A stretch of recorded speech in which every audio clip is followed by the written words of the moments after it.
들판에서 하늘의 음성을 들은 몸조. 옛 조선 한성 남쪽에 큰 기와집을 가진 양반이 있었다. 성은 박씨요. 이름은 윤겸이라 하였다. 젊어 과거에 급제하여 이름을 날렸으나 그 집안에는 한 가지 근심이 있었다. 대대로 이어오던 종가에 자손이 없었던 것이다. 부인 윤 씨는 현숙하였으나 10수년이 지나도록 아이를 보지 못하였다. 세월은 부인을 먼저 늙게 하였고 양반의 마음에는 말 못할 조급함이 쌓여갔다.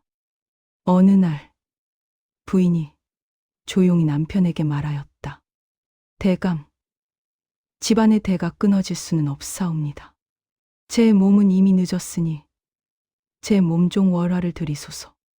월화는 어린 나이에 집안에 팔려와 부인의 수발을 들던 계집종이었다. 고운 얼굴이었으나 말수가 적고 자기 처지를 잘 아는 아이였다. 그리하여 월화는 선택도 없이 주인의 방으로 들게 되었다. 아이를 품은 몸조. 몇 달이 지나 월화의 배가 불러왔다. 그 소식이 퍼지자 집안의 공기는 묘하게 바뀌었다. 하인들은 월화를 힐끔거렸고 부인은 겉으로는 담담하였으나 속이 타들어갔다. 월화 또한 혼란스러웠다. 배 속의 아이는 자신의 피요살이었으나 결코 자신의 것이 아니었다. 그러나 사람의 마음이란 묘하여 아이를 품자 그녀의 눈빛에도 알 수 없는 기색이 스쳤다. 부인은 그 변화를 느꼈다. 종년이 제 분수를 잇는구나. 그날부터 부인의 눈초리는 날이 섰고 월화는 사소한 일에도 꼬지람을 들었다. 결국 어느 날 밤 월화는 집을 뛰쳐나왔다. 비바람이 부는 초가을 밤이었다. 배를 움켜쥔 채 월화는 성문 밖 들판으로 걸어 나갔다. 갈 곳은 없었다. 친정도 의지할 친족도 없었다. 차라리 여기서 죽는 것이 낫겠지. 그녀는 돌무더기 옆에 주저앉아 울었다. 그때였다. 바람이 잠잠해지며 어디선가 낮은 음성이 들려왔다. 월화야, 내가 어디서 와 어디로 가려 하느냐. 그녀는 놀라 고개를 들었다. 사람은 보이지 않았으나 마치 하늘이 자신을 부르는 듯하였다. 종으로 살며 누구도 자신의 이름을 부르지 않았다. 항상 년이라 불리던 자신이 처음으로 이름을 들었다. 눈물이 멈추지 않았다. 저는 쫓겨났사옵니다. 갈 곳이 없사옵니다. 음성은 다시 들려왔다. 내가 낳을 아이는 살아남아 들판의 바람처럼 강한 자가 되리라. 그의 울음은 하늘이 들을 것이다. 월화는 가슴을 움켜쥐었다. 그 밤 그녀는 처음으로 자신이 완전히 버려진 존재가 아님을 느꼈다. 샵샵샵 돌아온 몸조. 월화는 집으로 돌아갔다. 부인은 놀랐으나 내쫓지는 않았다. 얼마 후 사내아이가 태어났다. 이름은 이말수라 지었다. 하늘이 들었다는 뜻을 담아 몰래 월화가 붙인 이름이었다. 그러나 세월은 또 다른 파도를 불렀다. 기적처럼 늦은 나이에 부인 또한 아이를 낳았다. 집안은 잔치를 벌였고 종가의 적통이 태어났다고 기뻐하였다. 월화의 아들은 그날부터 그저 첩의 자식이 되었다. 샵샵샵 두 번째 벌이. 어느 날 두 아이가 마당에서 다투었다. 부인은 얼굴이 굳어졌다. 저 아이를 내보내시오. 양반은 고개를 떨구었다. 핏줄이었으나 종가의 법도는 냉혹하였다. 월화는 아이의 손을 붙잡고 다시 성문 밖으로 나섰다. 이번에는 떡 몇 덩이와 물찌개 하나뿐이었다.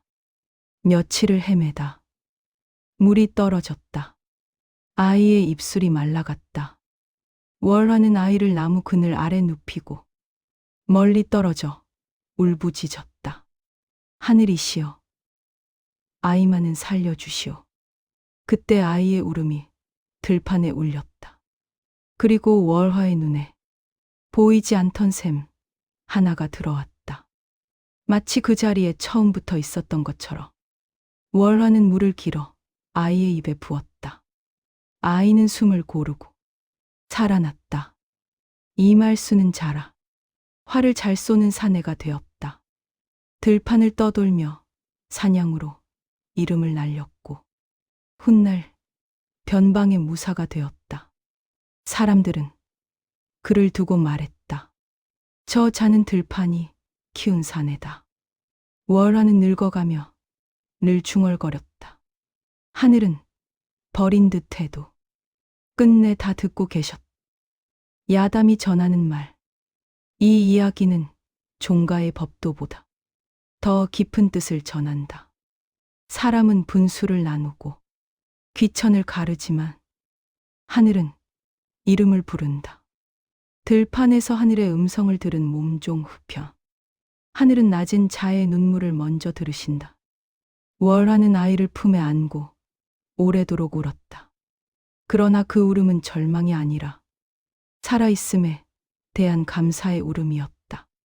샘물은 맑았고 들판의 바람은 이전보다 부드러웠다. 말수야, 우리가 아직 살아있구나. 아이는 작은 손으로 어미의 소매를 잡았다. 그 손길 하나에 월화의 마음은 다시 굳 세워졌다. 그날 이후 모자는 한 고을에 머물지 못했다. 장터 근처 초가에서 며칠, 산 아래 움막에서 몇 달, 추운 겨울은 사냥꾼들의 막사에서 겨우 넘겼다. 사람들은 월화를 두고 수군거렸다. 저 여인은 사연이 깊다더라. 양반댁에서 쫓겨났다 하더라. 그러나 월화는 더 이상 고개를 숙이지 않았다. 비록 몸은 초라하나 하늘이 자신의 이름을 알고 있다는 것을 그녀는 잊지 않았다. 밤마다 아이를 재우며 속삭였다. 말수야, 너는 우연히 태어난 아이가 아니다. 하늘이 내 울음을 들으셨다. 아이는 그 말을 자장가처럼 들으며 자랐다. 말수는 들판을 뛰놀며 컸다. 굶주림을 알았고 사람의 차가운 눈길도 일찍 배웠다. 그러나 어미의 말 한마디는 그를 삐뚤어지게 하지 않았다. 어느 날 산짐승이 마을을 위협하자 15살 말수가 활을 들었다. 짧은 숨, 단단한 눈빛. 그의 화살은 짐승의 어깨를 정확히 꿰뚫었다. 마을 사람들은 놀랐다. 저 아이, 보통이 아니다. 그날 이후 말수는 들판을 지키는 사내로 불리기 시작했다. 한편 옛 양반댁에서는 적통의 아들이 병약하였다. 학문은 뛰어났으나 몸이 허약하여 자주 자리에 눕곤 했다. 집안은 다시 근심에 잠겼다. 어느 봄날 마을로 사냥꾼이 들어왔다. 키가 크고 눈빛이 맑은 사내. 활을 맨 모습이 당당하였다. 그가 바로 말수였다. 우연히도 그 사냥꾼이 옛 집안의 담장 앞을 지나게 되었고 늙은 하인이 그 얼굴을 보고 멈칫하였다. 저 눈매는 젊은 시절 대감과 닮았구나. 소문은 바람처럼 퍼졌다. 결국 박 대감은 그 사내를 불렀다. 두 사람은 마주 앉았다. 핏줄은 숨길 수 없었다. 눈빛이 닮았고 말끝이 닮았다. 대감의 가슴이 떨렸다. 내 어미는 살아있느냐? 말수는 잠시 침묵하다 고개를 끄덕였다. 그날 저녁 월화는 오래전 떠나온 집의 마루에 다시 섰다. 세월은 그녀를 늙게 했지만 눈빛은 더 깊어져 있었다. 부인은 이미 병상에 누워 있었다. 월화를 보자 눈물이 고였다. 내가 어리석었구나. 월화는 조용히 고개를 숙였다. 소인은 원망하지 않았사옵니다. 하늘이 저희를 살리셨으니 이 또한 뜻이 있었겠지요. 그 말에 부인은 느꼈다. 그날 이후 말수는 집안의 숨은 기둥이 되었다. 적통의 아들을 대신하려 하지 않았고 자리를 탐하지도 않았다. 다만 위태로운 농토를 지키고 병약한 동생을 보호하였다. 사람들은 수군거렸다. 저 자는 버려졌으되 원망하지 않는구나. 월화는 마루 끝에 앉아 저무는 노을을 바라보았다. 그녀는 더 이상 쫓겨난 몸종이 아니었다. 고난을 지나온 어머니였고 하늘의 음성을 들은 사람이었다. 늙은 월화가 병이 들었을 때 말수는 밤새 곁을 지켰다. 월화는 마지막 힘으로 속삭였다. 말수야, 광야 같은 들판에서 내가 깨달은 것이 있다. 사람은 우리를 버릴 수 있어도 하늘은 우리의 울음을 버리지 않는다. 말수의 눈에서 눈물이 흘렀다. 어머니, 저는 원망하지 않겠습니다. 월화는 미소를 지었다. 그래, 내 이름처럼 살아라. 듣는 마음으로 약한 자의 울음에 귀 기울이며. 그날 밤 달빛은 고요히 마루를 비추었다. 야담이 남긴 조선의 예시이야기에는 권세와 음모가 자주 등장하지만 이 이야기는 다르다. 버림이 끝이 아니며 광야가 저주가 아니고 눈물은 하늘에 닿는다는 것. 가장 낮은 자의 이름을 하늘은 기억하신다. 그리고 때로는 보이지 않던 샘을 우리 눈앞에 열어 보이신다. 들판의 아들 말수. 듣는 자가 큰 사람이 된다. 월화가 세상을 떠난 뒤 말수는 한동안 말이 적어졌다. 들판에서 자라난 사내였으나 그날만큼은 어린아이처럼 울었다. 어머니의 손은 거칠었고 옷은 늘 남루하였으나 그 품은 세상 어느 비단보다 따뜻하였다. 듣는 마음으로 살아라. 그 마지막 말이 말수의 가슴 깊이 박혀 있었다. 샵샵샵 집안의 그림자. 박 대감의 집안은 겉으로는 평온했으나 속으로는 균열이 있었다. 적통의 아들 준서는 몸이 약했고 집안 친척들은 슬며시 속셈을 굴렸다. 들판에서 자란 저 사내가 혹시 대를 이으려 드는 것 아니냐. 말수는 그 수군거림을 다 들었다. 그러나 모른 척했다. 그는 늘 한 발 물러서 있었다. 밭을 돌보고 마을의 다툼을 중재하고 밤이면 병약한 준서의 약을 다렸다. 준서는 말수에게 물었다. 형님은 원망하지 않으십니까? 말수는 잠시 생각하다 말했다. 원망은 칼과 같아. 잡는 자의 손부터 베는 법이다. 그 말에 준서는 고개를 숙였다. 샵샵샵 가뭄의 해. 그해 여름.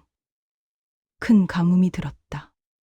노는 갈라지고 우물은 바닥을 드러냈다. 사람들의 얼굴에 두려움이 스몄다. 박 대감도 어찌할 바를 몰랐다. 그때 말수가 조용히 나섰다. 아버님, 들판 북쪽 바위 아래 예전에 어머니와 지나다 보았던 물길이 있습니다. 사람들은 반신반의하였다. 그러나 말수는 직접 삽을 들었다. 며칠을 파내려 가자 차가운 물이 솟았다. 마을 사람들은 놀라며 외쳤다. 샘이 살아났다. 누군가는 속삭였다. 저 사내는 들판에서 자라. 물의 길을 아는구나. 말수는 하늘을 잠시 올려다보았다. 어머니와 함께 보았던 그 첫샘이 떠올랐다.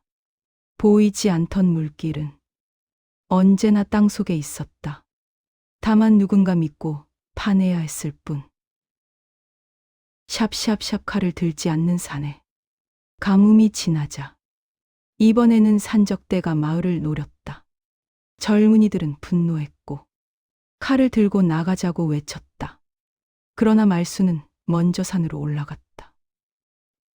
홀로 산적 우두머리를 만나 한참을 이야기를 나누었다. 그들은 굶주린 농민 출신이었다. 먹을 것이 없어 칼을 든 자들이었다. 말수는 제안하였다. 우리 마을에 일손이 필요하다. 칼 대신 삽을 잡는다면 굶기지 않겠다. 며칠 후 산적대는 내려와 논을 고쳤다. 피 한 방울 흘리지 않고 싸움이 끝났다. 사람들은 놀랐다. 저 사내는 싸움을 잘해서가 아니라 사람의 말을 들어서 이겼다. 샵샵샵 진짜 쉬어. 세월이 흘러 박 대감이 세상을 떠났다. 집안은 후계를 정해야 했다. 친척들은 말수를 밀어내려 하였고 준서는 고개를 숙였다. 그때 말수가 입을 열었다. 이 집안의 주인은 준서입니다. 저는 그 곁에서 돕는 사람으로 남겠습니다. 모두가 놀랐다. 그대도 대감의 피가 흐르지 않느냐. 말수는 조용히 웃었다. 피가 집을 세우는 것이 아니라 마음이 집을 세우는 것입니다. 준서는 눈물을 흘렸다. 그날 이후 두 형제는 서로의 그림자가 되었다. 말수의 이름. 사람들은 말수를 두고 듣는 사내라 불렀다. 그는 관직을 탐하지 않았고 권세를 좇지 않았다. 그러나 어느 고을이든 다툼이 생기면 그를 찾았다. 그는 먼저 묻고 먼저 듣고 끝까지 들었다. 누군가 말하였다. 왜 그리 남의 말을 오래 듣는가? 말수는 대답하였다. 어머니가 말씀하셨다. 하늘은 낮은 자의 울음을 먼저 듣는다 하셨다. 나는 그 흉내를 낼 뿐이다. 마지막 장면. 늙은 말수가 옛 들판을 다시 찾았다. 그가 태어날 때 어머니가 울던 자리. 바람은 여전했고 풀은 흔들리고 있었다. 그는 무릎을 꿇고 속삭였다. 어머니, 저는 원망 대신 들음을 택했습니다. 그 순간 들판의 바람이 부드럽게 스쳤다. 마치 오래전 그 밤의 음성처럼 야담이 남긴 말. 세상은 힘 있는 자를 기억하지만 하늘은 듣는 자를 기억한다. 버려진 듯한 아이가 누군가의 우물이 되고 누군가의 평화가 되었다. 이것이 들판의 아들 말수의 이야기다. 들판의 아들과 기와집의 아들. 형이라 부를 수 있어 다행이었다. 박 대감이 세상을 떠난 뒤 집안의 기둥은 눈에 보이지 않게 흔들리고 있었다. 겉으로는 상복을 입고 곡을 했으나 속으로는 서로의 눈치를 살폈다. 적통의 아들 준서는 마루 끝에 앉아 있었다. 몸은 여전히 약했고 마음은 더 약해져 있었다. 그는 알고 있었다. 사람들은 형님을 더 믿고 있다. 들판에서 자란 말수는 건장하고 결단력이 있었으며 백성들 사이에서 이미 이름이 높았다. 준서는 밤마다 혼자 생각했다. 내가 이 집안을 이을 자격이 있는가? 샵샵샵 형의 한마디. 어느 날 밤 준서는 마당에서 말수를 불러 세웠다. 형님, 솔직히 말씀해 주십시오. 저보다 형님이 집안을 맡는 것이 옳지 않겠습니까? 달빛 아래 말수는 한동안 말이 없었다. 그리고 조용히 웃었다. 준서야, 나는 들판에서 자랐다. 이 집의 법도와 학문은 내가 더 잘 안다. 하지만 사람들은 형님을 따릅니다. 말수는 고개를 저었다. 사람이 따르는 것은 힘이 아니라 마음을 내어준 자리다. 그 자리는 내 것이다. 준서의 눈이 흔들렸다. 형님은 원망하지 않으십니까? 말수는 잠시 하늘을 보았다. 나는 이미 들판에서 배웠다. 가지지 못한 것을 붙들면 결국 다 잃는다. 나는 내가 형이라 불러주는 것만으로도 충분하다. 그 말에 준서의 눈가가 붉어졌다. 샵샵샵 병든 날. 겨울이 깊어가던 어느 날. 준서의 병이 악화되었다. 열이 오르고 숨이 가빠졌다. 의원은 고개를 저었다. 마음을 편히 해야 합니다. 걱정이 병을 키웁니다. 말수는 밤새 약을 다리며 준서의 손을 잡고 앉아 있었다. 형님, 제가 짐이 되지 않습니까? 짐이라니. 말수는 미소 지었다. 내가 있어. 내가 사람 구실을 한다. 준서는 힘없이 웃었다. 형님은 늘 제 뒤에 서 계셨습니다. 말수는 고개를 저었다. 아니다. 나는 내 옆에 서 있었다. 봄이 오다. 겨울이 지나고 준서의 병은 서서히 가라앉았다. 몸은 여전히 약했으나 마음은 단단해졌다. 그는 집안의 장부를 정리하고 마을의 세금을 낮추었다. 말수는 들판을 돌며 농사를 도왔다. 둘은 서로의 부족함을 채워갔다. 어느 날 마을 어른이 말했다. 박 가문은 다행이요. 두 아들이 서로를 살리는구려. 준서는 그 말을 듣 조용히 웃었다. 비 오는 날의 고배, 여름 장맛비가 내리던 날, 두 형제는 처마 아래 앉아 있었다. 빗소리가 마루를 적셨다. 준서가 말했다. 형님, 어릴 적 저는 형님이 무서웠습니다. 왜였느냐? 형님은 강했고 저는 약했습니다. 사람들은 속으로 비교했겠지요. 말수는 웃으며 말했다. 나도 두려웠다. 형님이요? 그래. 혹여 내가 내 자리를 빼앗을까 두려웠다. 그래서 더 조심했다. 준서는 놀랐다. 형님도 사람이셨군요. 말수는 빗줄기를 바라보며 말했다. 형제란 그런 것이다. 두려움이 있지만 그 두려움을 넘어서 손을 잡는 것. 잠시 침묵이 흘렀다. 그리고 준서가 조용히 말했다. 형님, 고맙습니다. 그 한마디에 말수의 가슴이 따뜻해졌다. 샵샵샵 세월이 흐르고 훗날 박 가문은 번창했다. 준서는 지혜로운 주인이 되었고 말수는 백성들의 신뢰를 받는 기둥이 되었다. 누군가 물었다. 두 분은 어찌 그리 다투지 않으십니까? 준서는 웃으며 답했다. 우리는 피로 맺어졌으되 마음으로 형제가 되었기 때문이요. 말수는 덧붙였다. 형이라 부를 수 있어 다행이오. 노을이 붉게 물든 들판. 두 형제가 나란히 서 있었다. 준서는 말했다. 형님이 없었다면 저는 두려움에 눌려 살았을 것입니다. 말수는 조용히 답했다. 내가 나를 형이라 불러주었기에 나는 원망 대신 사랑을 배웠다. 바람이 불었다. 들판의 바람은 여전했으나 이제 그 위에는 두 사람의 웃음이 얹혀 있었다. 샵샵샵 야담이 남긴 말. 형제는 같은 집에서 태어난 사람이 아니라 서로의 약함을 지켜주는 사람이다. 강한 형이 약한 동생을 품고 약한 동생이 형의 외로움을 알아줄 때 그 집안은 비로소 하나가 되었다.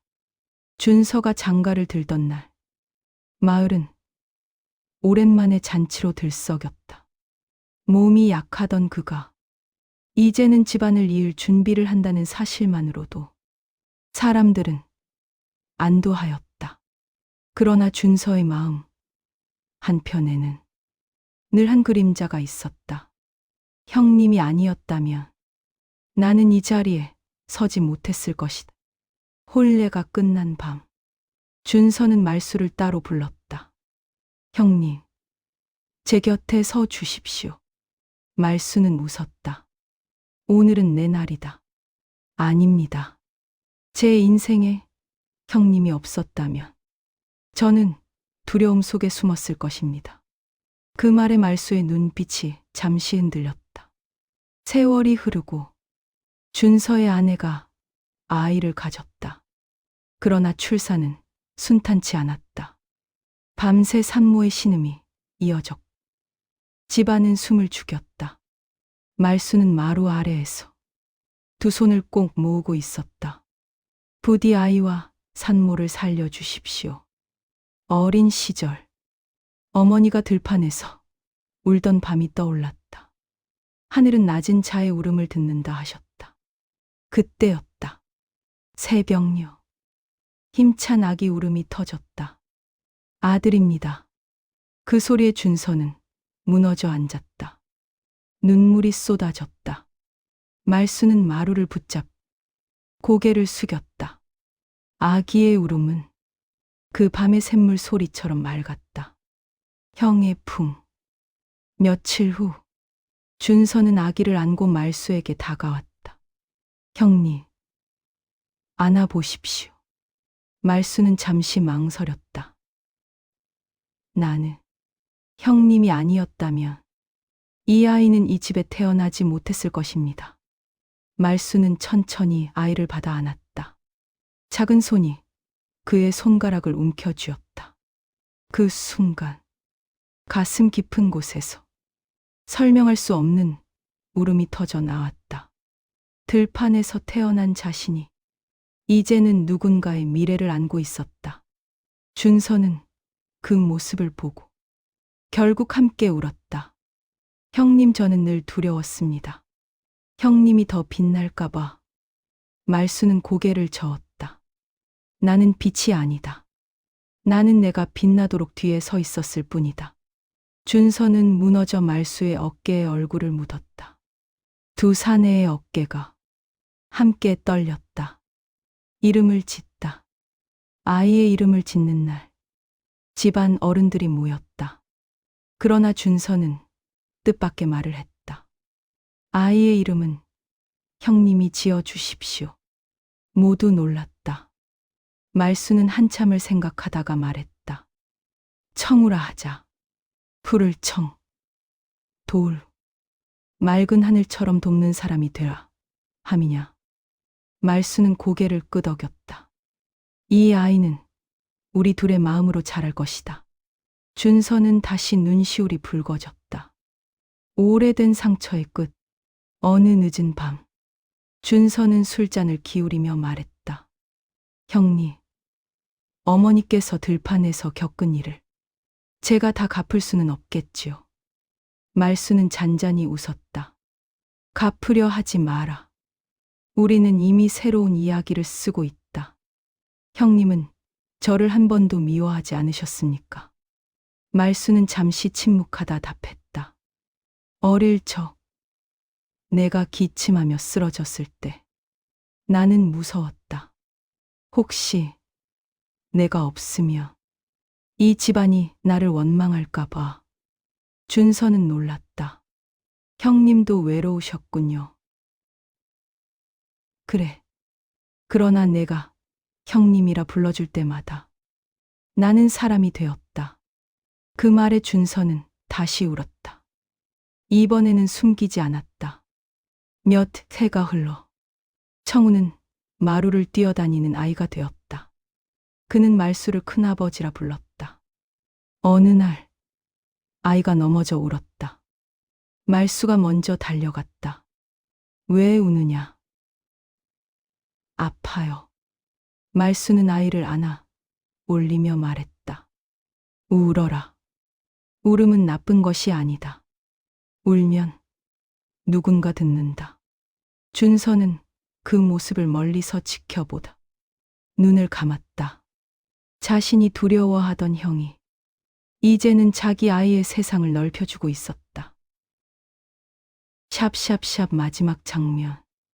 노을이 지는 들판. 준서와 말수는 아이 청우를 가운데 두고 서 있었다.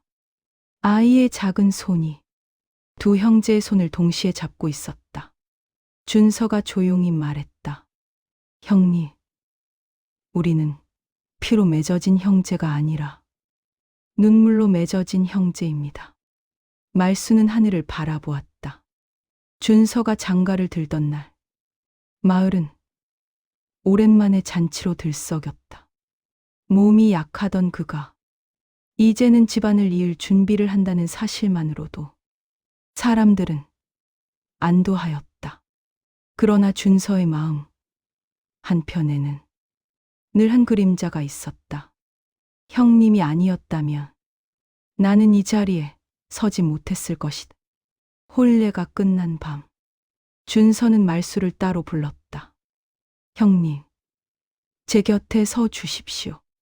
말수는 웃었다. 오늘은 내 날이다. 아닙니다. 제 인생에 형님이 없었다면 저는 두려움 속에 숨었을 것입니다. 그 말에 말수의 눈빛이 잠시 흔들렸다. 세월이 흐르고 준서의 아내가 아이를 가졌다. 그러나 출산은 순탄치 않았다.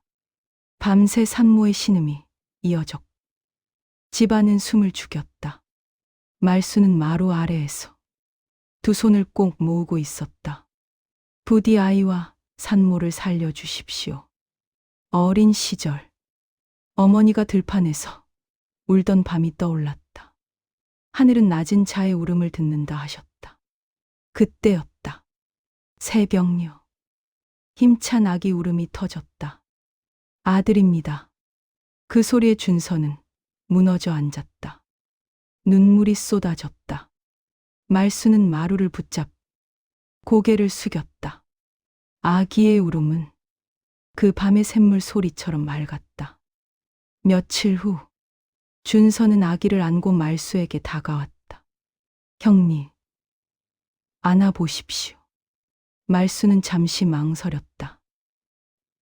나는 형님이 아니었다면 이 아이는 이 집에 태어나지 못했을 것입니다. 말수는 천천히 아이를 받아 안았다. 작은 손이 그의 손가락을 움켜쥐었다. 그 순간 가슴 깊은 곳에서 설명할 수 없는 울음이 터져 나왔다. 들판에서 태어난 자신이 이제는 누군가의 미래를 안고 있었다. 준서는 그 모습을 보고 결국 함께 울었다. 형님, 저는 늘 두려웠습니다. 형님이 더 빛날까봐. 말수는 고개를 저었다. 나는 빛이 아니다. 나는 내가 빛나도록 뒤에 서 있었을 뿐이다. 준서는 무너져 말수의 어깨에 얼굴을 묻었다. 두 사내의 어깨가 함께 떨렸다. 아이의 이름을 짓는 날, 집안 어른들이 모였다. 그러나 준서는 뜻밖의 말을 했다. 아이의 이름은 형님이 지어주십시오. 모두 놀랐다. 말수는 한참을 생각하다가 말했다. 청우라 하자. 푸를 청. 도울. 맑은 하늘처럼 돕는 사람이 되라. 함이냐. 말수는 고개를 끄덕였다. 이 아이는 우리 둘의 마음으로 자랄 것이다. 준서는 다시 눈시울이 붉어졌다. 어느 늦은 밤, 준서는 술잔을 기울이며 말했다. 형님, 어머니께서 들판에서 겪은 일을 제가 다 갚을 수는 없겠지요. 말수는 잔잔히 웃었다. 갚으려 하지 마라. 우리는 이미 새로운 이야기를 쓰고 있다. 형님은 저를 한 번도 미워하지 않으셨습니까? 말수는 잠시 침묵하다 답했다. 어릴 적 내가 기침하며 쓰러졌을 때 나는 무서웠다. 혹시 내가 없으면 이 집안이 나를 원망할까 봐. 준서는 놀랐다. 형님도 외로우셨군요. 그래. 그러나 내가 형님이라 불러줄 때마다 나는 사람이 되었다. 그 말에 준서는 다시 울었다. 이번에는 숨기지 않았다. 몇 해가 흘러 청우는 마루를 뛰어다니는 아이가 되었다. 그는 말수를 큰아버지라 불렀다. 어느 날 아이가 넘어져 울었다. 말수가 먼저 달려갔다. 왜 우느냐? 아파요. 말수는 아이를 안아 올리며 말했다. 울어라. 울음은 나쁜 것이 아니다. 울면 누군가 듣는다. 준서는 그 모습을 멀리서 지켜보다 눈을 감았다. 자신이 두려워하던 형이 이제는 자기 아이의 세상을 넓혀주고 있었다. 노을이 지는 들판. 준서와 말수는 아이 청우를 가운데 두고 서 있었다. 아이의 작은 손이 두 형제의 손을 동시에 잡고 있었다. 준서가 조용히 말했다. 형님, 우리는 피로 맺어진 형제가 아니라 눈물로 맺어진 형제입니다. 말수는 하늘을 바라보았다. 그래, 눈물을 함께 흘린 사이는 쉽게 끊어지지 않는다. 들판의 바람이 세 사람의 옷자락을 스쳤다. 과거의 버림도, 두려움도, 질투도 모두 그 바람 속에 녹아 사라졌다. 야담이 남긴 뜻. 형제는 경쟁자가 아니다. 서로의 약함을 감싸 안는 사람이다. 그리고 그 사랑은 아이의 웃음으로 이어진다. 버려진 듯한 시작이 이렇게 눈물로 꽃을 피웠다. 들판의 산에 마지막 눈물. 나는 끝내 형으로 살았다. 세월은 누구도 피해 가지 않았다.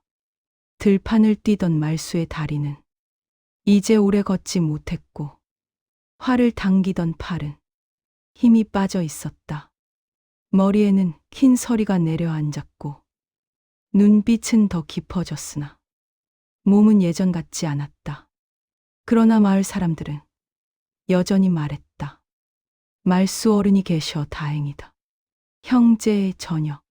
준서 또한 늙어 있었다. 젊은 날의 병약함은 사라졌으나 세월의 무게는 피할 수 없었다. 어느 가을 저녁, 두 형제는 예전처럼 마루에 나란히 앉았다. 들판은 황금빛으로 물들어 있었다.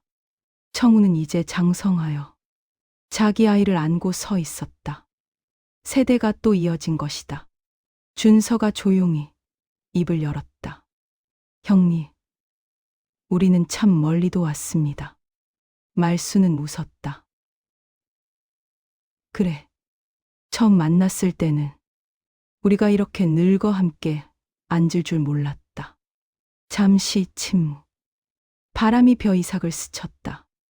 오래 묻어둔 말. 준서가 떨리는 목소리로 말했다. 형님, 젊은 날 저는 형님을 시기했습니다. 말수는 고개를 돌리지 않았다. 알고 있었다. 준서는 놀랐다. 알면서도 왜? 형제란 그런 것이다. 시기해도 미워해도 끝내 돌아오는 자리. 준서의 눈에 눈물이 고였다. 형님이 없었다면 저는 두려움 속에서 살았을 것입니다. 말수는 천천히 숨을 내쉬었다. 나는 내가 형님이라 불러줄 때마다 내가 버려진 아이가 아님을 알았다. 그 말에 준서의 어깨가 떨렸다. 노년의 밤, 그날 밤, 말수는 잠을 이루지 못했다. 들판의 별을 바라보며 어머니 월화를 떠올렸다.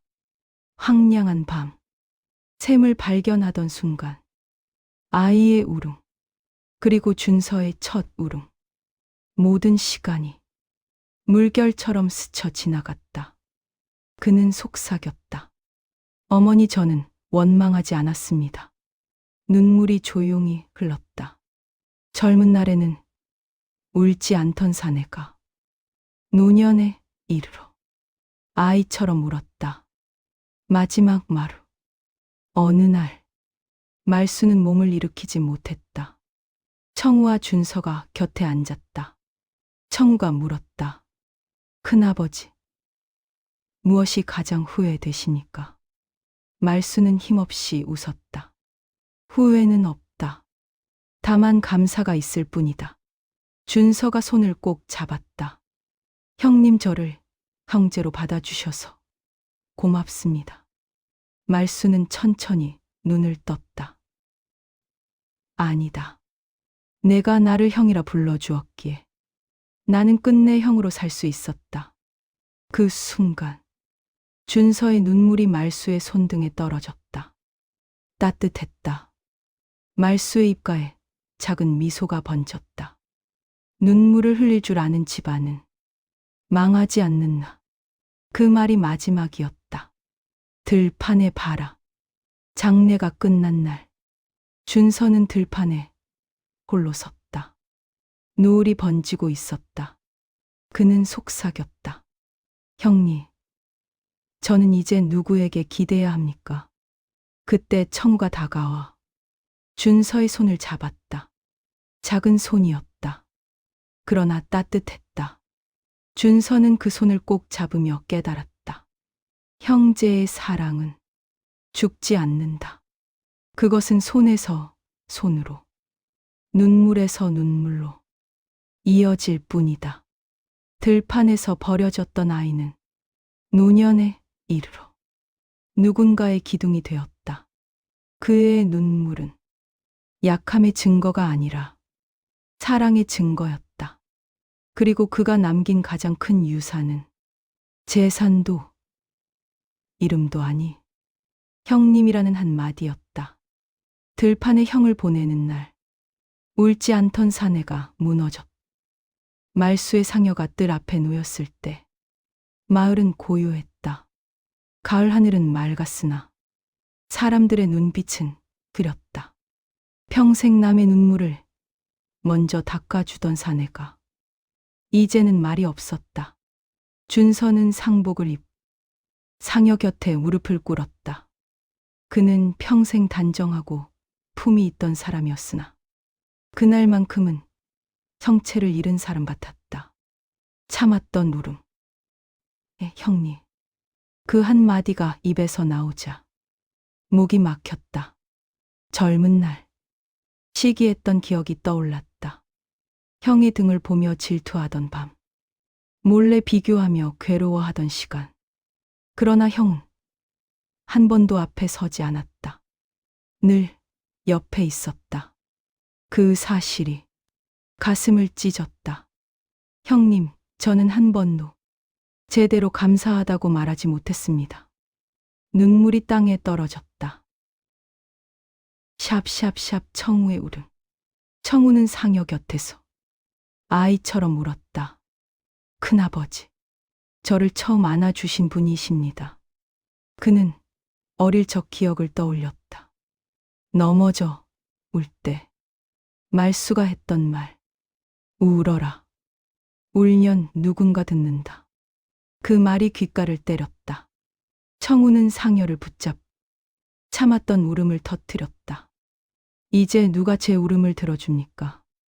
그 소리에 마을 사람들의 눈도 붉어졌다. 상여가 나가던 순간 상여꾼들이 이제 나가겠습니다 하자 준서는 갑자기 일어나 상여 앞을 가로막았다. 잠시만. 그는 상여를 붙잡 이마를 나무에 대었다. 형님, 저는 당신 덕에 두려움 없이 살았습니다. 목소리가 무너졌다. 형님이 제 형이어서 저는 사람이 되었습니다. 그 말에 주변이 조용해졌다. 울음이 번져갔다. 들판을 지날 때 상여는 들판을 지나갔다. 바로 그곳. 월화가 샘을 발견했던 들판. 바람이 세차게 불었다. 준서는 상여를 따라 걷다가 끝내 주저앉았다. 형님, 이제는 제가 누군가의 형이 되겠습니다. 눈물이 흘게 떨어졌다. 들판은 그 눈물을 말없이 받아주었다. 마지막 무덤의 마지막 흙이 덮이던 순간 청우의 어린 아들이 물었다. 아버지, 왜 다들 우세요? 청우는 아이를 안아들었다. 저분은 우리 집안을 울지 않게 해주신 분이다. 아이의 작은 손이 청우의 눈물을 닦았다. 그 순간 준서는 깨달았다. 형의 사랑은 사진 것이 아니었다. 손에서 손으로 이어지고 있었다. 무너지는 순간 장례가 끝난 뒤 준서는 빈 마루에 홀로 앉았다. 형이 늘 앉던 자리, 그 자리에 손을 올려보았다. 따뜻함은 없었지만 기억은 남아 있었다. 그는 처음으로 아이처럼 소리내어 울었다. 풍미도, 체면도 모두 내려놓고 울었다. 형님, 저를 형제로 받아주셔서 감사합니다. 그 울음은 젊은 날부터 참아온 모든 감정의 폭발이었다. 야담이 남긴 말, 강한 사람은 울지 않는 사람이 아니라 끝까지 사랑한 사람이다. 말수는 들판에서 태어났으나 마루 위에서 형으로 살았고 눈물 속에서 전설이 되었다. 그의 장례는 슬픔이었지만 그 슬픔은 사랑의 증거였다. 그리고 그 사랑은 사라지지 않는다. 누군가 또 울 때, 누군가 또 형이라 부를 때, 그는 여전히 그 들판 어딘가에서 바람처럼 서 있을 것이다. 구독, 좋아요는 여러분의 사랑입니다.